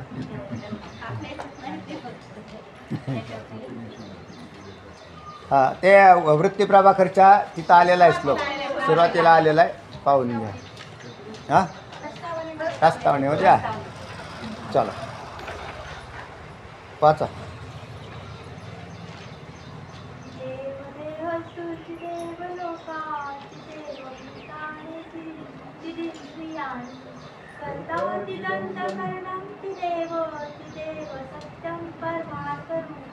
हां, हे सांगायचं राहिलं का?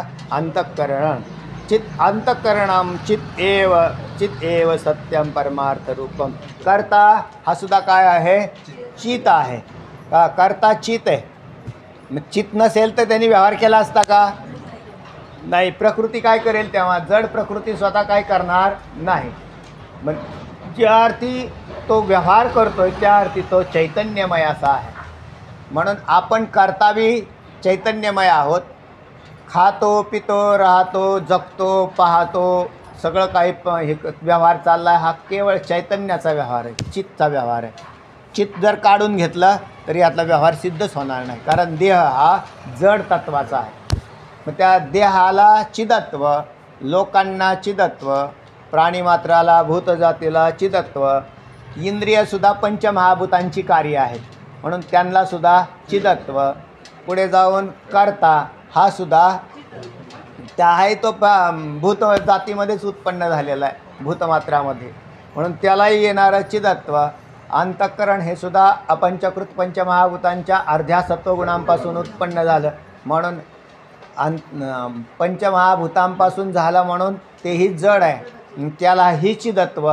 या सगळ्यांना चैतन्यत्व कोणी निर्माण केलेलं आहे? केवळ एक चित एव सत्यम, चित एव सत्यम, एक चैतन्य सत्य आहे आणि ते तोच खरा ते परमार्थ स्वरूप असा आहे. वाचा. देह चैतन्य रूप आहे, सर्व विविध लोक हे चैतन्य रूप आहेत, सर्व प्राणी मात्र चैतन्य रूप आहे. एक परमात्माच आहे, दुसरं काहीच नाही, एक चैतन्यच आहे आणि हे स्पष्ट उघड्या डोळ्याने दिसतंय. याला काय नवीन चष्मे घालण्याची गरज नाही, काहीच नाही. तुम्हाला चैतन्य प्रतीतीला येतं आहे का नाही? का तुम्हाला जड प्रपंच प्रतीतीला येतो? म्हणून ब्रह्मास्ती, ब्रह्म आहे हे ज्ञान फार सोपं आहे. देव आहे हे ज्ञान सोपं आहे. कसं सोपं आहे सांगा? चैतन्य आहे, चित आहे हे तुम्हाला कसं कळालं? अहो हे सगळे व्यवहार जेवढे घडतात मी आता हा हात हलवतोय, हा हात हल्ला असता का? नसता हल्ला. हे झाडं वाढली असती का? माणसं पाठाला आली असती का? कोणी नाही. पण हे चैतन्यच आहे आणि ते चैतन्याला देव असं म्हणतात. देव कुठं आहे? चैतन्याला देव असं म्हणतात. आणि मग मंदिरात कशाला ठेवला आहे मूर्तीतला? ते तुम्हाला कळत नाही म्हणून. तुम्हाला जेव्हा कळेल तेव्हा तुम्हाला सर्वत्र चैतन्यरूपी देवाचं दर्शन होईल. लोक त्या चैतन्याचा बाजूला सारतात आणि दगडाची पूजा करतात, म्हणजे झाडाची पूजा करतात. तर हे विशेषच आहे. म्हणजे हे विशेषत्व, काही विशेषत्व आहेत त्याला न कळाल्याचं त्या भाग आहेत. आणि जेव्हा कधी कळेल त्यावेळेला त्याला चेतन स्पष्ट दिसायला लागेल. म्हणजे ब्रह्म स्पष्ट आहे. काय म्हटले मुक्ताई? जगामादी दिसे ब्रह्म उघडे. काय? एकची लुगडे ना सुगडे सुगडे, एकची तंतू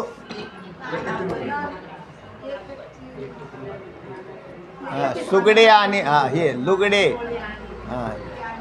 जगा माझी दिसे ब्रह्म उघडे. तर असा आहे तो अभंग. हाय का पाहतो माझ्या हात? मी ते मला पाहिलंच नाही.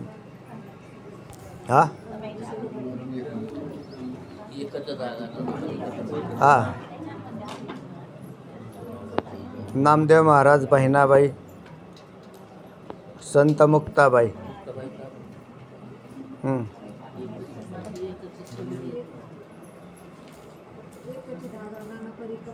असं ते एक सांगा ना, एक काहीतरी सांगा.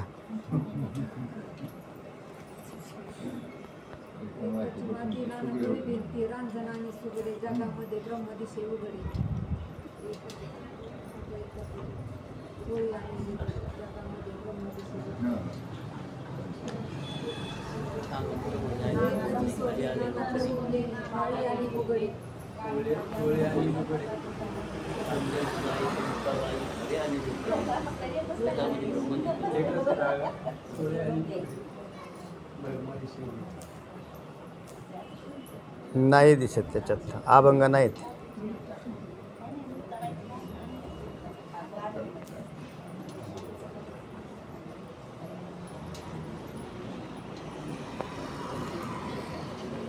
नाही अभंग तर येत.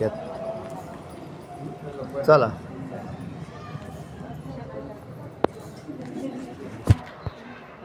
जगा माझी दिसे ब्रह्म उघडे नाही येत ते. चला पुढे. सर्व इंद्रिय चैतन्य रूप आहे, कर्तृत्व भाव धारण करणारा तो चैतन्य रूपच आहे. अंतःकरण हे चैतन्य रूपच आहे. चैतन्य अंतिमार्थाच्या दृष्टीने सत्य आहे. अंतिमार्थाच्या दृष्टीने सत्य आहे. म्हणजे अंतिमार्थ म्हणजे जसा अंतःकरण सत्य आहे, तर अंतःकरणात जोपर्यंत चैतन्य आहे तोपर्यंत अंतःकरण सत्य आहे, आणि अंतःकरणानंतर चैतन्यच सत्य आहे. मग अंतःकरणानंतर म्हणजे अंतःकरण हा आभासित पदार्थ आहे. मन बुद्धी चित्त आभासित पदार्थ आहे, देह आभासित पदार्थ आहे, लोक आभासित पदार्थ आहेत, आणि मग अंतिम सत्य एक परमात्मा चैतन्यच आहे. हरी न मे बंधो न मे मुक्तिर्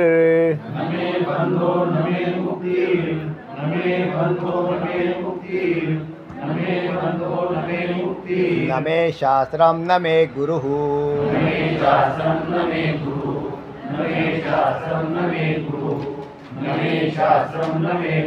न मे बंधो न मे मुक्तिर्न मे शास्त्रं न मे गुरुः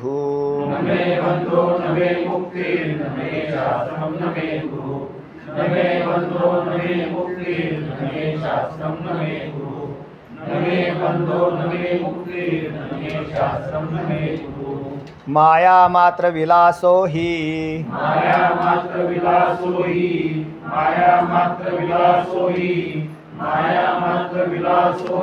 मायातीतोऽहमद्वयः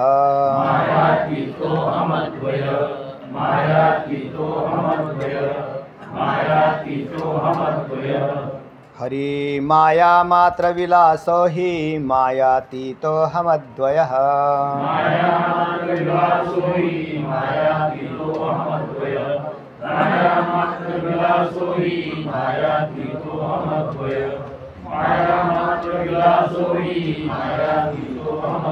न मे बंधो न मे मुक्तिर्न मे शास्त्रं न मे गुरुः माया मात्र विलासो हि मायातीतोऽहमद्वयः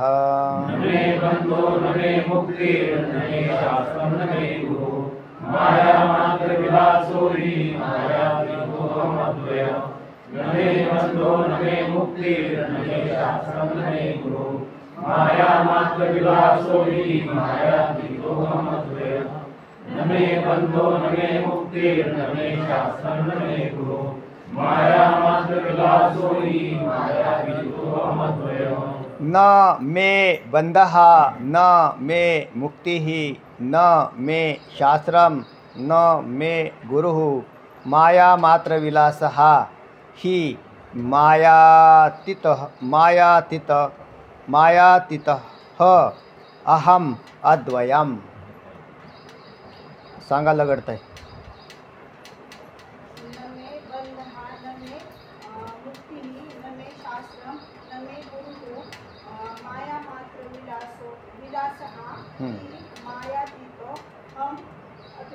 मायातीतः अहम अद्वयम्. सोपा श्लोक आहे. न म्हणजे नाही, मे म्हणजे मला, बंध मला बंध नाही. बरं, मग मुक्ती न मे मुक्तीही मला मुक्तीही नाही. न मे शास्त्रम मला शास्त्राची आवश्यकता गरज राहिलेली नाही. न मे गुरुः मला गुरुजींचीही आवश्यकता नाही. जा घरी. तेव्हा माया मात्र विलास हा सगळा काय मायेचा विलास आहे. ही माया तिथं मी मायेच्या अतीत नाही. अहम अद्वयः मी परमात्मस्वरूप अद्वय आहे, मी मायेच्या अतीत नाही. अर्थात जो मायेच्या अतीत नाही त्याची ही वाक्य. आणि आपण कशाच्या अतीत आहे? म्हणून तुम्हाला शास्त्राची गरज आहे, गुरुजींची गरज आहे, ग्रंथाची गरज आहे. हे काय आहे तर मायेच्या अतीत आहात तुम्ही. ज्या दिवशी बाहेर पडला ना त्या दिवशी तुम्हाला त्याची याच्यातली कशाचीच आवश्यकता नाही. न मे बंध मला बंध भासत नाही, आणि मला बंध नाही म्हणून मुक्ती नाही. बंध असेल त्याला मुक्ती लागते, म्हणजे बंधात आहे म्हणून मुक्ती लागते. बंधनाची नाही ठावे मोक्ष कासया म्हणावे. नाहम विकल्पो निराकार रूपो. ऐका श्लोक पाठ. नाहम विकल्पो निराकार रूपो पिता नैव बरोबर. विभुर्व्याप्य सर्वत्र चैवेंद्रियाणि. पुढे न मुक्तिर्न बंध गुरुनैव शिष्या चिदानंद रूप शिव ओम शिव ओम. मग त्यामध्ये सरळ हा विचार आलेला आहे, न बंधो न मुक्तीर न गुरु नैव शिष्य. मला तो श्लोक आहे पूर्णतः. बंध नाही, मोक्ष नाही, गुरु नाही आणि मी कोणाचा शिष्यही नाही. कारण मी मायेच्या आतीत झालो. मायेच्या आतीत होण्यासाठी या सगळ्यांची गरज आहे. म्हणजे गुरु शिष्य यांच्या आपलं शिष्यत्व पत्करणं, गुरुजींकडं जाणं, ग्रंथाध्ययन करणं हे मायेत असणाराला आहे. मायाच्या पलीकडे निघून गेल्यावर मग याच्यातलं कोणताही, कारण हे सगळे मायाकृत उत्पन्न होतात. म्हणून वेद झाले, ईश्वर झाला, गुरु झाले, हे सगळे काय आहेत? मायेचेच बनलेले आहेत. फक्त ते आपल्या उपयोगी आहेत, म्हणून आपल्याला त्यांचा उपयोग आहे. वाचा.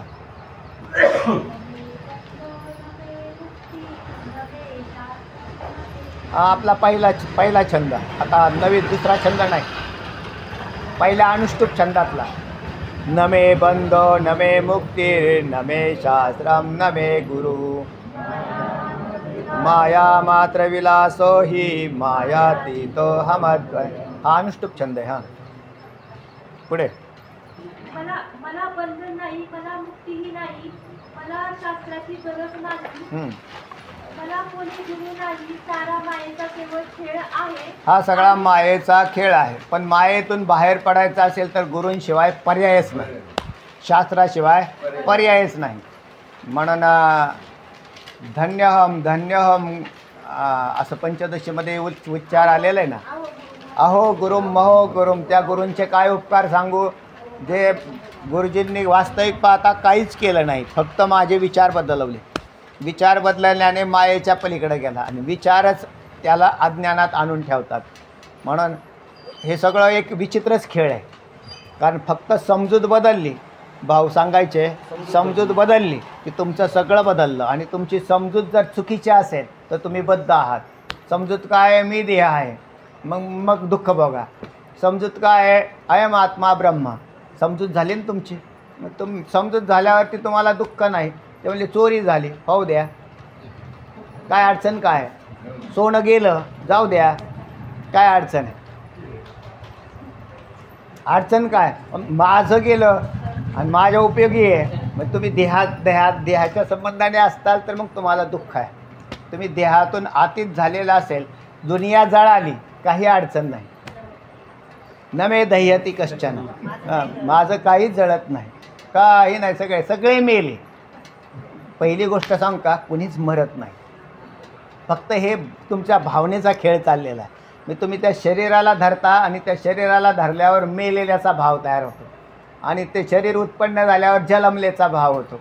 हे दोन्ही खोटेत. म्हणून जन्मही खोटा, मरणही खोटं, फक्त वाढदिवस खरे आहेत. चला, हां, ॲनिव्हर्सरी खरी आहे आणि वाढदिवस तेवढे खरे.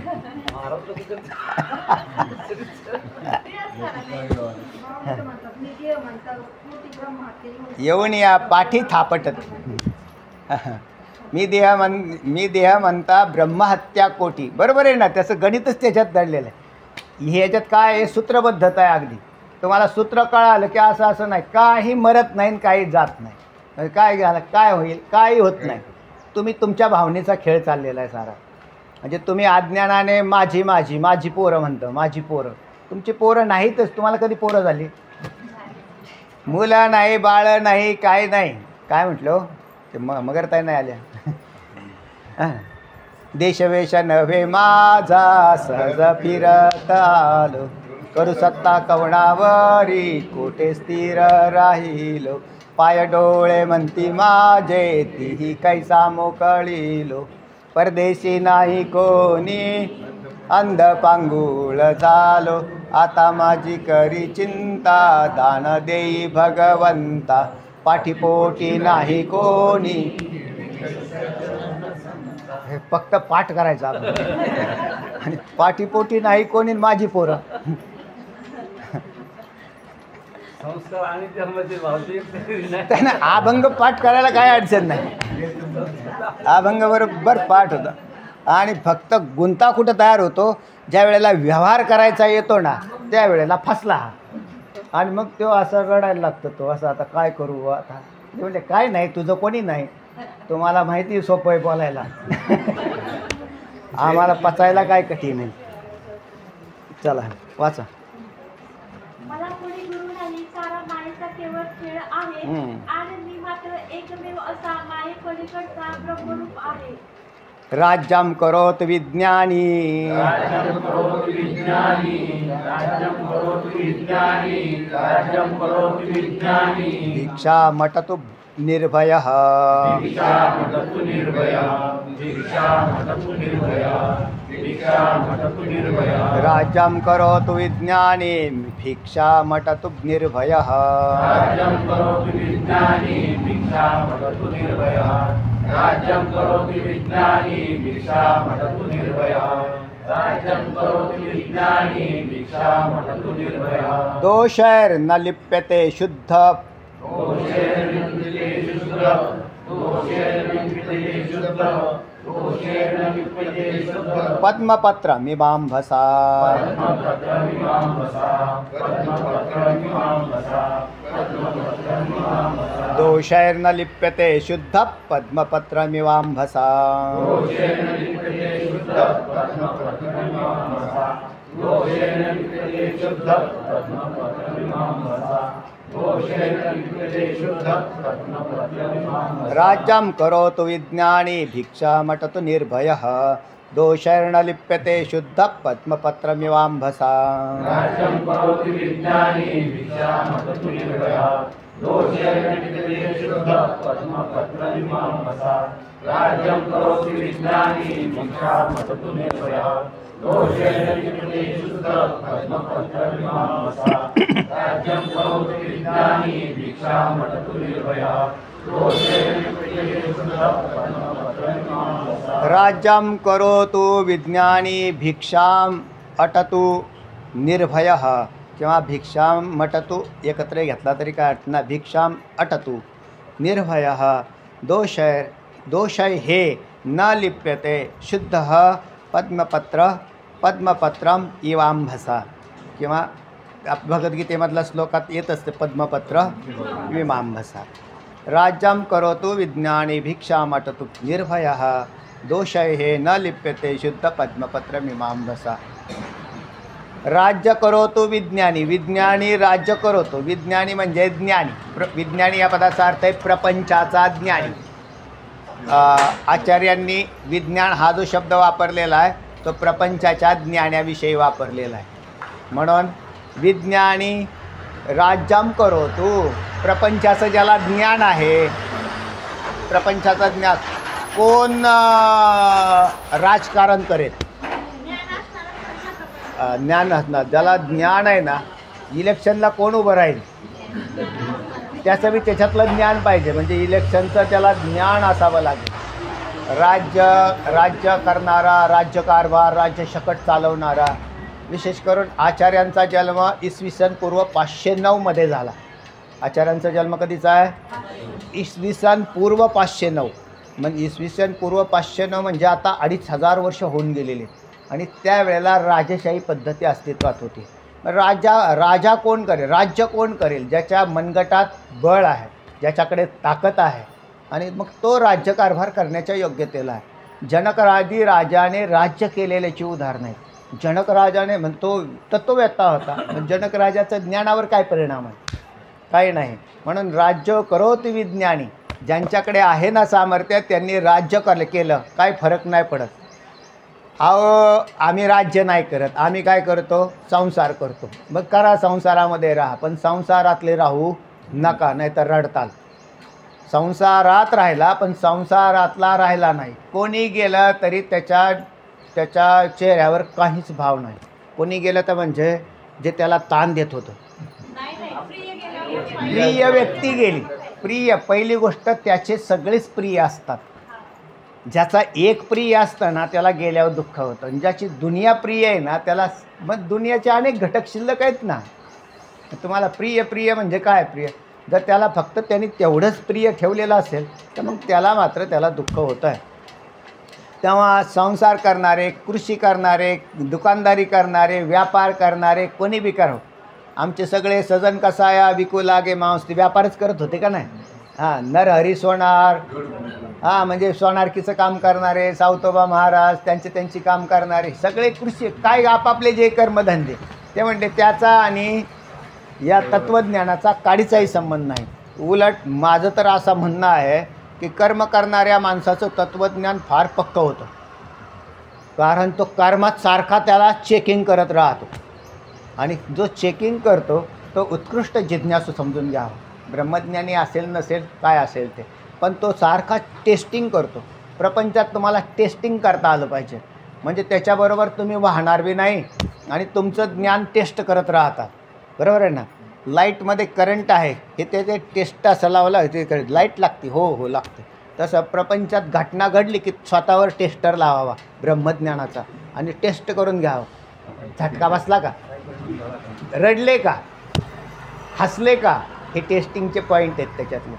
रडताय का, मग रडत नसताल ठीक आहे, म्हणजे तुमचं ज्ञान काय का आहे ना पक्क्या अवस्थेकडे चाललेलं आहे याचं आहे. आणि जर तुम्हाला असं वाटत असेल हां तोंड बिंड वाकडं केलं, समजून घ्यायचं याची काय अवस्था आहे, हे ज्ञान पचलेलंच नाही, हे पचलेलंच नाही, ते आहे का नाही हे बी तपास मग पाहावं लागेल.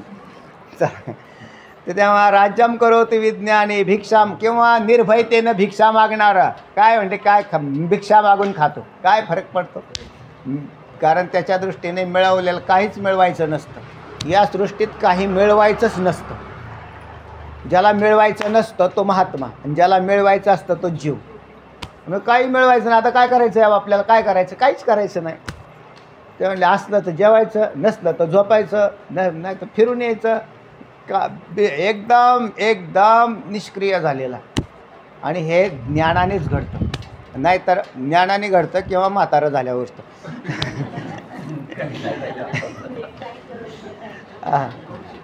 तेव्हा आता इंद्रिय काय काम करत नाहीत म्हणून मी काय पडलं हां म्हणजे हे लक्षण म्हाताऱ्याशी जुळलं.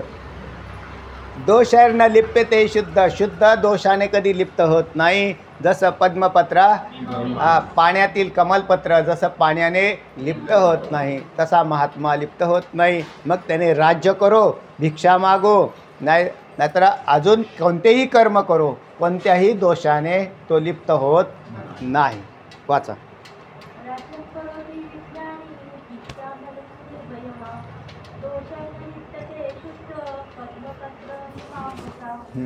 अनुभवसिद्ध राज्य करो किंवा निर्भयपणे भिक्षेसाठी फिरो, पाण्यातील कमलपत्राप्रमाणे शुद्ध ब्रह्मरूपाला तो चिकटत नाही. बरोबर आहे, तो चिकटतच नाही, कारण मग तो शुद्ध ते शुद्धच राहतो.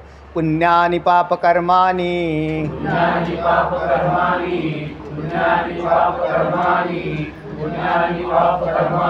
स्वप्नगानी न जागृती, पुण्यानि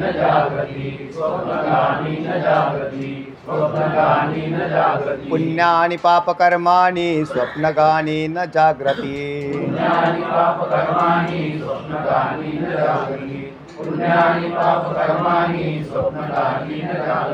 जागृति. एवं जाग्रत पुण्य पाप, कर्माणि नहि मे प्रभो.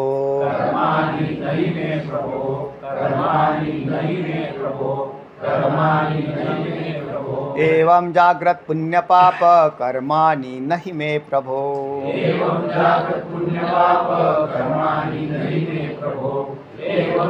कर्माणि नहि मे प्रभो.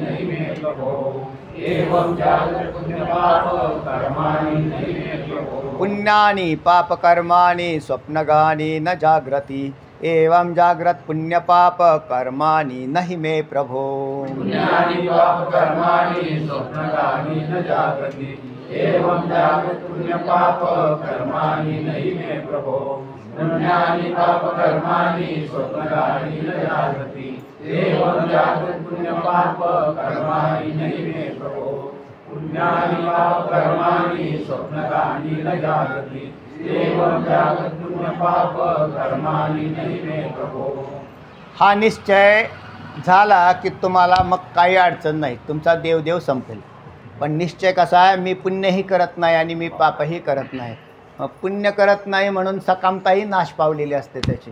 सकाम तो असतो, नाही नाही पोरं लेकरं सुखात राहिली पाहिजेत ना असे म्हणून देवाचं करतो. मग तो करतो तर तो अज्ञानी आहे. मी पुण्यही करत नाही आणि मी पापही करत नाही. मग पुण्य पाप कसं आहे, जसं स्वप्नामध्ये पुण्य केलं मग ते जागृतीत फळाला आलं, मग पाप केलं ते फळाला आलं. तर स्वप्नातलं पुण्य आणि पाप हे दोन्ही फळाला येत नाहीत. यद्वत हा प्रपंच स्वप्नासारखा आहे, याच्यातलं पुण्यही कामाचं नाही आणि पापही कामाचं नाही. मग आमची संगती कशी काय लागली? तुमची संगती तुमच्या अज्ञानाने लागली. तुम्ही जोपर्यंत मान्यता द्याल, मगाशीच म्हटलं, जोपर्यंत तुमची वृत्ती बांधली गेलेली नाही तोपर्यंत तुम्हाला त्याचा त्रास आहे. मग त्याचा त्रास आहे म्हणजे तो मी पुण्य करतो असा जर म्हणत असेल तर त्याच्या नावावर पाप टाकावं लागतं. म्हणजे पुण्य करतच नाही म्हटलं की पापाचाही संबंध येत नाही. म्हणून पाप पुण्याच्या आतीत झालेला. एवं जागृत पाप पुण्य कर्माने, पाप पुण्य जागृतीमध्ये केलेले सुद्धा स्वप्नाप्रमाणेच आहेत, म्हणून तेही माझ्या ठिकाणी लागत नाहीत, कारण मी परमात्माच आहे. हां न पुण्यम न पापम न सौख्यम न दुःखम न मंत्रो न तीर्था न वेदो न यज्ञाः न मे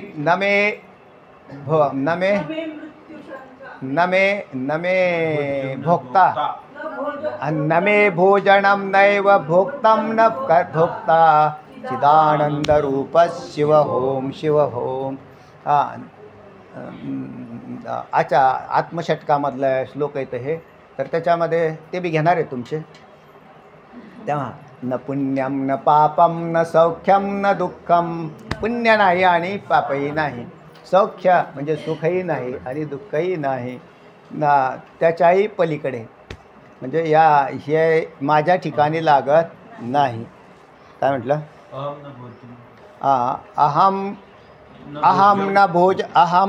अहम भोजनम नैव भोक्तम न भोक्ता चिदानंद रूप शिव होम शिव होम.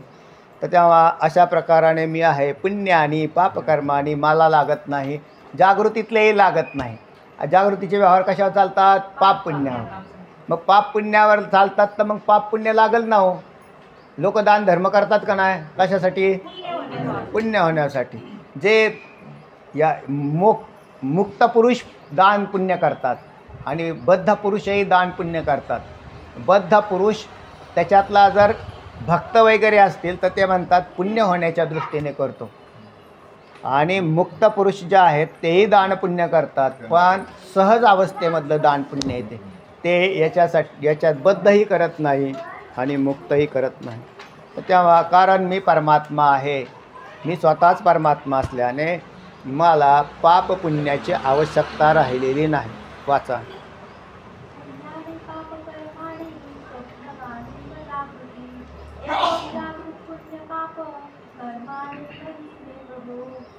स्वप्नातील पाप पुण्य जागे झाल्यावर लागू होत नाही, त्याप्रमाणे जागृतीमध्ये केलेली पाप पुण्य मी विश्वाचा नाथ असल्यामुळे मला लागत नाही. मी कोण आहे? या विश्वाचा नाथ आहे. तुम्ही तर म्हणले एक देही परिच्छिन्न आहात, एका ठिकाणी बसलेले, आणि तुम्ही कशाचे विश्वाचे नाथ? तर विश्वाचे नाथ हे ज्या अधिष्ठानावरून बोलले त्या ठिकाणी विश्वाचे नाथ आहेत, आणि देह जो आहे तो परिच्छिन्न आहे. म्हणून जीव हा परमात्माच आहे. जीव ब्रह्मैव नापरः पुंडलिकवर्तते.